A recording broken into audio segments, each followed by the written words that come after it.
Hello friends, this is Anu. Welcome to study with Anu. Discuss करेंगे आज हम मैथ पेडागॉजी। सेशन पसंद आए तो लाइक कीजिएगा, सब्सक्राइब कीजिएगा, बेल आइकन को प्रेस कीजिएगा और शेयर कीजिएगा। चलिए फ्रेंड्स, स्टार्ट करते हैं। फर्स्ट क्वेश्चन है हमारा, प्राथमिक स्तर पर 3 ग्राम बिंदु के खेल, प्रतिरूप इत्यादि का प्रयोग विद्यार्थियों की सहायता करते हैं। ऑप्शंस हैं मूलभूत सक्रियाओं को समझने में, स्थानिक समझ की योग्यता में वृद्धि के लिए, संख्याओं की तुलना का बोध विकसित करने में, एंड फोर्थ लास्ट हमारा परिकलन कौशलों के संवर्धन में। ये बोल रहे हैं कि प्राइमरी लेवल पर हम जो 10 ग्राम या बिंदु के खेल या प्रतिरूपों के द्वारा विद्यार्थियों की मदद करते हैं, हेल्प करते हैं, तो उसके लिए सबसे ज़्यादा इम्पॉर्टेंट कौन सा है? तो हमारा बी ऑप्शन है, स्थानिक समझ की योग्यता में वृद्धि के लिए। चलिए सेकेंड क्वेश्चन है, गणित करने की युक्ति के रूप में सवाल हल करना में शामिल है। पहला ऑप्शन है अनुमान लगाना, सेकेंड व्यापक, थर्ड हल पर पहुंचने के लिए संकेतों का प्रयोग, फोर्थ क्रियाकलाप आधारित उपागम।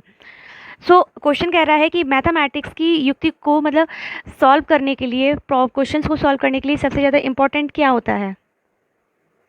ठीक, आपने लगा लिया होगा।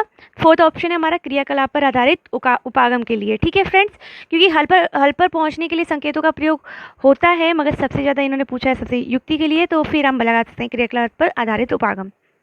थर्ड क्वेश्चन पे चलते हैं, प्राथमिक कक्षाओं में आकार और स्थान की समझ विकसित करने के लिए जाने वाले निम्नलिखित कार्यों के क्रम में लगाइए। फर्स्ट ऑप्शन है 2D आकारों की भुजाओं और शीर्षों का अवलोकन करते हुए उनकी विशेषताओं का मिलान करना। सेकेंड ऑप्शन 2D आकारों की विशेषताओं का सहमवृद्धि से वर्णन करना। थर्ड ऑप्शन है 2D आकारों को छांटना। फोर्थ एंड लास्ट, विभिन्न 2D आकारों को भुजाओं, शीर्षों और विकर्णों की गणना करते हुए उनका वर्णन करना। सो फ्रेंड्स बताइए कौन सा होगा, ए, बी, सी या डी? कौन सा वाला होगा? आपको क्रम में लगाना है कि प्राइमरी क्लास जो लेवल की जो क्लासेस होती हैं उनमें आकार, शेप एंड स्थान की समझ की विकसित करने के लिए आप कैसे क्या करेंगे, पहले क्या लगाएंगे? सबसे पहले आप क्या भाई, जब आप बोर्ड में कराएंगे तो पहले 2D आकारों को छांटना बच्चों को सिखाएंगे। उसके बाद क्या करना सिखाएंगे? 2D आकारों की भुजाओं और शीर्षों का अवलोकन करते हुए उनकी विशेषताओं का मिलान करना सिखाएंगे बच्चों को। उसके बाद विभिन्न 2D आकारों की भुजाओं, शीर्षों और विकर्णों की गणना करेंगे, उनका वर्णन करेंगे, वही समझाएंगे। उनके बाद उनकी विशेषताएं को समझाएंगे। तो सबसे ज़्यादा कौन सा दिख रहा है? हमारा ए ऑप्शन में दिख रहा है। ओके, तो A option is right option. Fourth question में आते हैं, गणित में निदानात्मक परीक्षण का उद्देश्य है, क्या होगा? संयुक्त परीक्षा के लिए प्रश्न पत्र की योजना बनाना। सेकंड है बच्चों की समझ में निहित रिक्तियों को जानना। थर्ड ऑप्शन है अभिभावकों को प्रतिपुष्टि फीडबैक देना। फोर्थ ऑप्शन है प्रगति पत्रक को भरना। गणित में निदानात्मक परीक्षण का उद्देश्य, जिससे हमें निदान मिले, उसके लिए सबसे ज़्यादा इम्पॉर्टेंट क्या है? देखिए, जहाँ बच्चों की बात आ जाए सबसे ज़्यादा, तो वो क्या होगी, बच्चों की समझ पे हम डिपेंड करते हैं, उनकी रिक्तियों को जानते हैं कि उनको क्या समझ में आना है, क्या आ रहा है, क्या नहीं आ रहा है। तो गणित को निदानात्मक परीक्षण का उद्देश्य क्या होता है? बच्चों की समझ को समझना और उनकी प्रॉब्लम्स को सॉल्व करना और उनके अंदर इतना मोटिवेशन देना कि वो अपनी कार्य को अच्छे से कर सकें। ठीक है, फिफ्थ क्वेश्चन है हमारा, जब राजन के सामने शाब्दिक समस्याएं आती हैं तो वह प्रायः पूछता है, मैं जमा करूं या घटा, मैं गुणा करूं या भाग। इस तरह के प्रश्न बताते हैं कि पहला ऑप्शन है राजन जोड़ और गुणा नहीं कर सकता। सेकंड ऑप्शन है राजन कक्षा में बाधा डालने के लिए अवसर खोजता है। थर्ड ऑप्शन है राजा को भाषा समझने में कठिनाई होती है। फोर्थ ऑप्शन है राजन संख्या संक्रियाओं को नहीं समझता। देखिए, राजन एक स्टूडेंट है जिसको ये नहीं समझ में आ रहा है, क्वेश्चन दिया गया है कि उसको प्लस करना है या माइनस करना है, इंटू करना है या डिवाइड करना है, तो वो प्रश्न कर रहा है कि इससे क्या करते हैं। तो इसमें हमें आपको बताना है कि आप कौन सा ऑप्शन सही है। देखिए, अगर वो समझ ही नहीं पा रहा है तो सीधा सीधा ऑप्शन क्या हो जाएगा कि राजन जो है वो संख्याओं की संक्रियाओं को नहीं समझ पा रहा है कि जो वो क्या बोल रहा है, प्लस बोल रहा है या माइनस या इनटू या डिवाइड। ओके, तो fourth option is right answer.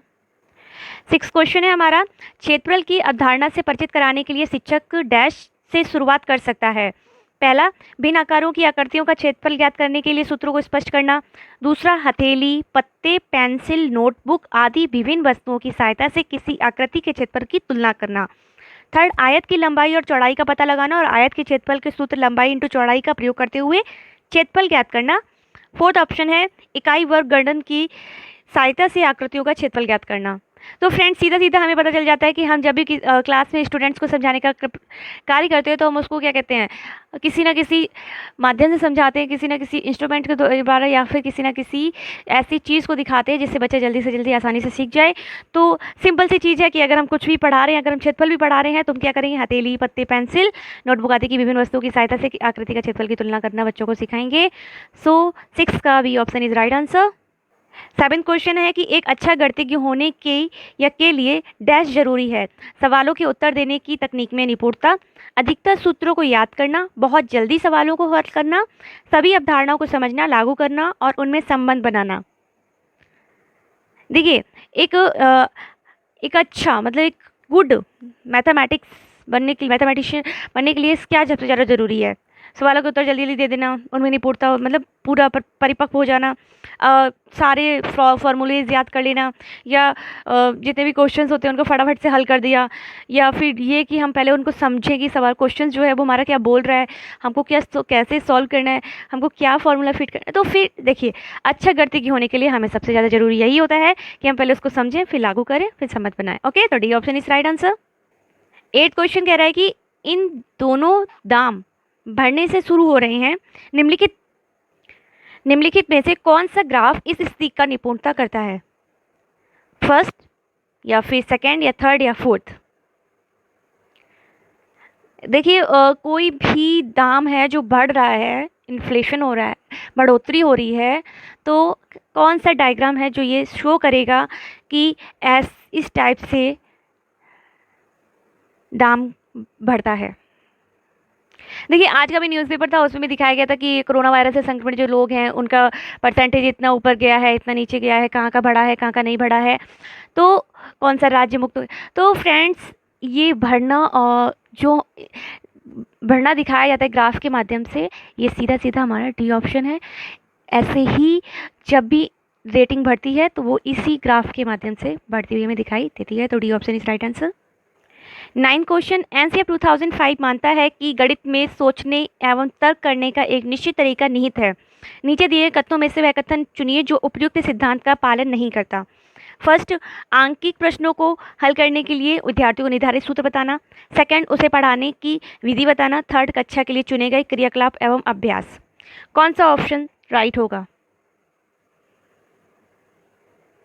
देखिए बोला गया कि एनसीएफ 2005 है वो मैथमेटिक्स में सोचने, थिंक करने एंड तर्क करने के लिए क्या करता है, निश्चित तरीका निहित करता है। तो क्या करेगा, वो प्रश्नों को हल करना सिखाएगा और क्या करना सिखाएगा, उनको फॉर्मूलेज बताएगा, तभी तो बच्चा करना सीख पाएगा। एक धीरे धीरे प्रोसेस जो होती है, जब भी हम बच्चों को कुछ पढ़ाना शुरू करते हैं तो बच्चों को उनकी थिंक के अकॉर्डिंग, उनकी क्षमता के अकॉर्डिंग सब चीज़ें धीरे धीरे, कहते नहीं है कि मूर्त से आमूर्त की ओर जाते हैं, हम धीरे धीरे जाते हैं, धीरे धीरे लेवल पे बढ़ते हैं, तो बच्चों को